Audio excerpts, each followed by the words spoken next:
Hey guys, welcome back to Clownfish TV. This is Kneon. I am here with Geeky Sparkles. Hello. And this is a really interesting video. Hopefully it's going to be an interesting video because there's a lot of talk lately about changes coming to the MCU because of television, basically replacing movies because of the theater shutdown. And now some news outlets are saying we really didn't miss all those Marvel blockbusters. Yeah. And now we didn't. They're like just making them all shows anyway, and apparently there's some changes, rumored changes to contracts. Yeah, that they're having some different changes in their deals because everything seems to be going to streaming and to television. A lot of I think the Marvel series and the Star Wars series, especially that are being turned into shows, were originally designed or pitched or whatever as movies. The Mandalorian was supposedly the Boba Fett movie originally, and then it became The Mandalorian. And Lando is probably what would have been a sequel to Solo. Well, you have Disney talking more and more how they're restructuring for streaming. You don't hear them saying we're restructuring for theatrical. No. They're saying they're restructuring for streaming and direct to consumer is going to be their focus moving forward. Well, direct to consumer would imply that they would have it on a streaming service, not in the theaters. I'm not saying they won't do theatrical. Of course they will, but that's not their focus. And if this changes how people consume content, that if people prefer to watch Star Wars or Marvel as series, that definitely is going to change the game. But it's also going to mean, I think, that we're going to get more budget cut stuff because it is, we were talking 2 hours, and however many hundreds of millions of dollars to make back $1 billion at the box office versus streaming shows that just get rolled into the... Yeah, however, with this show, it lasts for like a lot longer, so you get a lot more in-depth storytelling and characterization. So, I see both sides of it, but yeah, it seems like they're angling more for shows than they could keep more of the money. And we'll talk about that here in a minute. CNET, though, basically saying we didn't miss Marvel movies Pretty much. I mean, yeah. Well, there wasn't much coming out this year, was there? I mean, it was Black Widow. And was Eternals supposed to be out this year? I think Eternals but was. Then, interestingly enough, they pushed that thing back way far, and there's nothing on it yet. Where is it? Exactly. Where did it go? By now it was supposed to be out this year. I'm pretty sure. Yeah. And there should be something they can show for it. They never show anything about it.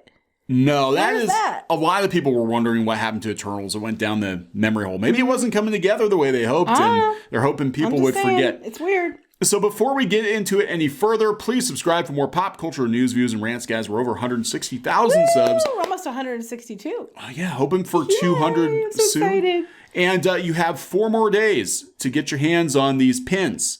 Kneon and Geeky pins with their battle brush and the big pencil, and you can fight them. The spiel. I've been giving you the spiel. You can't fight them. They don't move. Well, you can use them like pogs with sharp pins on the back. No, you can't. Don't listen to you. Don't listen to me. I'm just trying to get you to look at this. I'm gonna put it in the comments below. shopclownfish.com. I'm checking to see how close my hair is. Yeah, she actually has her hair on the screen right now. No, I don't think the color matches exactly. No, I had to work with what the pin maker could. That's true, because that's not the same color at all. It's not. And then, what, I don't know what the final color is going to be, because sometimes it's not 100% depending on the picture. So we'll see. The actual product may vary slightly. It won't be actual ginger color, but a close approximation of it. It won't be my exact hair color. It won't be. So let's talk about this first, and then we're going to talk about Marvel exploring new deals. They're going to alter the deal because everything's going to Disney+. That's right.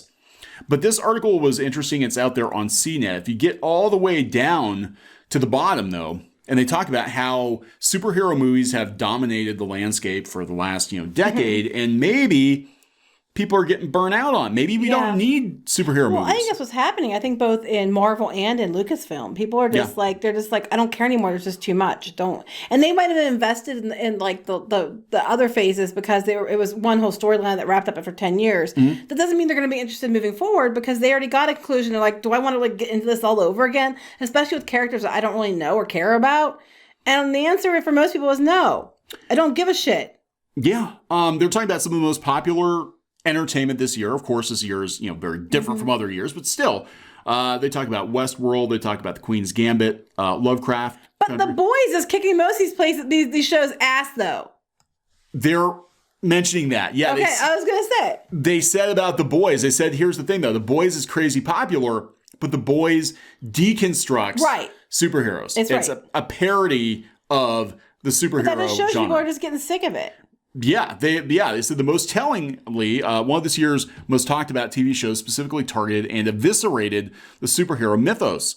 Season 2 of Amazon Prime Video's brutally potty-mouthed and blood-soaked series The Boys deconstructed Caped Crusaders in a way that blockbuster movies can't. I didn't even read this article, and I brought that up. See, I'm just that good. They talked about superhero fatigue. They said superhero fatigue has been predicted by naysayers for years now.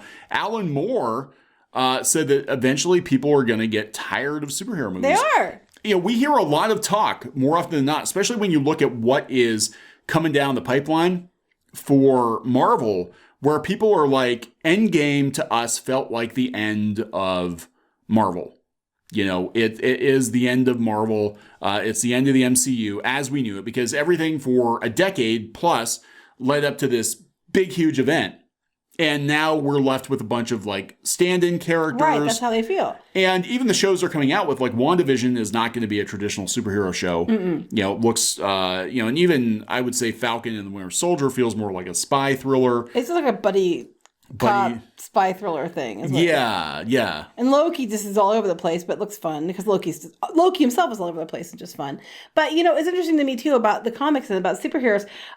We saw this before in comics because for years the reason webcomics, independent comics, and stuff are taking off, and mangas and stuff are taking off, was because of the fact that people were tired of the superhero stuff. They just didn't want it. They wanted something that was good but that wasn't superhero, and that's why we saw a lot of things take off that were alternatives to the mainstream, because there's like, I don't want to read this again. I want something different. Yeah, and manga blew up, and we're still seeing manga numbers. I get in trouble. Was it manga? Because she's saying it wrong. It's not manga. Don't care. It's manga. It's anime. It's not anime. I don't know. I have people like, she's saying it wrong. Now, whatever. I don't really care. Piss off. Anyway, piss off. Love Clownfish TV. Yeah, so look, I mean, is it superhero fatigue? Yeah, I think it's all the characters we cared about, though, for the most part, the main characters, Tony Stark and company, they're gone. Basically, or they're being replaced. It's all being replaced, and they're replacing. And you can get away with replacing characters if you do it sporadically, but they're doing it like we ended that. Boom, all new characters, and they're replacing everyone at once. And of course, they're doing the usual. If you don't like it, it's because you're an islamophobe and they try to bully you. But that's not working anymore. Well, that might have worked 2 years ago. People are like, I'm so tired of being called that. Whatever, fine. Yeah, I am. Kiss my ass. I'm still not giving you my views and my money. And that's what's going on here. And now they're all having to move it to streaming because the movie theaters are shut down. And I don't know if they're going to get the money they were expecting. Do they really want to go put stuff in theaters and not get the money that the other ones brought in? So they look worse. At least this way they can hide it. Yeah, there's that too. We don't know exactly how many people. There are like third parties that are trying to keep track of, how many people are actually watching the shows. But again, you can't say, well, we got $1 billion show and it's all sort of, spread out. I think we're going to see a smaller, quainter version of the MCU. I mean, look at this. WandaVision's on this. It looks like the set of Full House or something. That's what it looks like, yeah. Which I'm actually excited about WandaVision. I think it's going to be pretty cool. But they got the kids, and I know as a comic reader how this ends. So don't get too attached to them. Whoopsie. Yeah. Whoopsie. Did I say that? Anyway, yeah, I mean, look, this is coming from Games Radar, formerly Newsarama. Newsarama wasn't even, comics aren't even important enough anymore to have their own website. But they were talking about last month. They said Disney Plus shows are the current priority in the new Obviously, MCU. Disney is saying flat out that their shift has been to direct-to-consumer streaming. That's their focus. That's what's going to happen. Right. And there are going to be new deals for that. I think I would say we're not going to get the level of talent that we would have had in theatrical releases, but what else are these actors going to do? It's not okay, a few years ago, it was looked more down upon by Hollywood to go and do those things. They weren't allowed to be up for awards or whatever. But there's been a shift, and now they're saying that those movies can be up for awards. And now a lot of the big celebrities are going to like Netflix and Hulu and things because they're having more demand than the theaters are, and they've been prior to the shutdown in some cases. So it's not looked down upon by Hollywood for the big A-listers to go do these. It's actually like, yeah, go do it. That you'll probably get a lot of eyeballs. It's good for your image or whatever. So they're going to go do it now. They can still win awards this way now. Yeah, Yeah, they used to look down their noses at TV or streaming. I mean, we got Meryl Streep doing streaming movies on HBO Max. Well, they only can go by what's released in theaters. There's not going to be many movies up for awards next year, is there? Because most of the movies, Sonic's going to win Best Picture because sure as hell won't be Birds of Prey. Yeah, right. So, Sonic wins everything. So part of this, you sent me this article. This is coming from The Wrap. This dropped about a day or so ago. They said Marvel is exploring new talent deals in case films end up going to Disney Plus because, we're altering the deal. But I mean, I'm sitting there thinking there are actors that are getting like, $10, $20 million a movie and they might be getting like $2 now because that's true. We're not going to make this at least you can still work. At least you can still work. And since there's more of a demand for content, because now the problem we're having with the streaming is that they want quantity over quality sometimes, and so they might only get $2 million for this, but they shut it out within 3 months, and they can go do 2 other projects in the same year, and then make as much money. Yeah. Well, you can spread it out too. You can spread out the pain. You don't have to drop $200 million at once on a film. You can spread it out over the course of a series. Plus, a lot of that pre-production work. Like look at The Mandalorian. A lot of those costumes and props and stuff, they can reuse them then they have been for the Disney Star Wars movies, but they can reuse them for other series. Mm-hmm. They've got technology they develop they can use for other series. And instead of, spending hundreds and hundreds of millions of dollars at once, like we can take that and stretch it out for 3-4 seasons and get a lot more, watch time. So more Baby Yoda crap. Well, what I'm worried about is that we're going to see more stuff go to shit because of the fact they're trying to get so much on there. Like they're rebooting everything. They're rebooting effing Night Court. For pity's sake. Oh God, I forgot about that. And then Firefly. Firefly. And there's another one. King of the Hill. I was like, really? It's like they are literally anything that had any popularity ever. They're bringing back because they desperately need content. How are you gonna replace Bull? You can't replace Bull. I don't know. So this is the deal, according to The Wrap. They said under the new contract language, key above-the-line talent like actors, writers, directors, and producers will receive adjusted compensation depending on whether the film opens in theaters or is on Disney Plus. According to an insider with knowledge of the situation, Marvel blockbusters typically pay back-end bonuses to key talent based on a film's box office performance, which can be substantial. But that's not going to happen anymore. The new contract terms only affect Marvel movies that are about to enter production, starting with Black Panther 2. A rep for Marvel declined to comment. So basically, Disney's going to get off cheaper. Well, if the actors put up with it, though.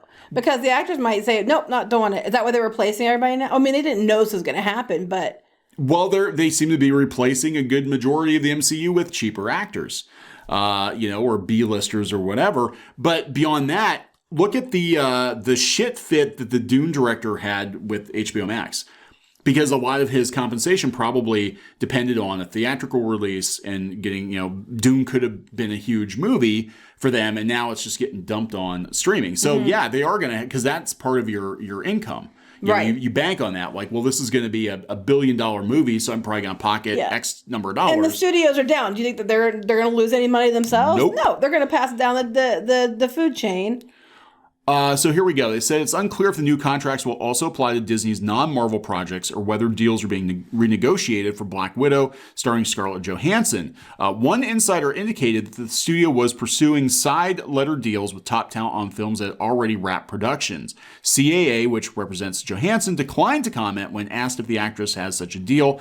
A Disney rep had no comment. Well, we saw what happened with Gal Gadot. They basically had to pay her $10 million to say nice things about HBO Max. Right. Because that's probably what she would have gotten-ish, on the back end with a theatrical release. So like, here, take your $10 million and say nice things. But other people didn't even know their movies were coming out. Like Keanu Reeves, I guess, got blindsided with The Matrix. He didn't even know it was coming out on HBO Max till he read about it. Well, that happens a lot. I'd be like, HBO what Max the hell? is like, everybody hates them right now. Yeah. HBO is like really not scoring points. Warner isn't scoring points with people right now. They're telling you that they would love to release them in theaters, but, they might not be able to do that. According to 2 more insiders, Marvel started looking into the possibility of updating talent contracts before Warner Brothers' seismic announcement. It will release all 17 of its 2021 releases. I think they're going to walk that back, but we'll see what happens. Yeah. So they have a lot of movies supposedly coming out, but we don't know this is going to be interesting. As of now, Disney keeps saying they're going to go theatrical, but they say a lot of things. When people ask them, point blank, what's going to happen with it, well, we have to see. It'll depend on the market. We're using this data to determine. How much will people pay? Well, they even brought up during the investor call, they brought Mulan, they were like, well, Mulan would have been perfect too if it wasn't for you meddling kids and your stories about those re-education camps. Yeah. They were like, well, we had a little snag with Mulan. But then we saw, Soul, they're just dropping Soul, on Christmas Day. They're not charging anything extra for it to combat Warner. So this is going to be interesting too, because HBO Max is giving people everything. Granted, they cost more, but they're giving people everything. And Disney Plus, they want to charge you an extra $30 per movie. And people might not be willing to pay it. Yeah, so, we'll have to see what happens. I don't know. But yeah, I just thought it was really interesting to read that, maybe we don't need Marvel tentpoles anymore. Look out. All right. So you're going to wrap this one up? Yep. Okay, so please subscribe for more pop culture news, views, and rants, and we'll talk later. Bye.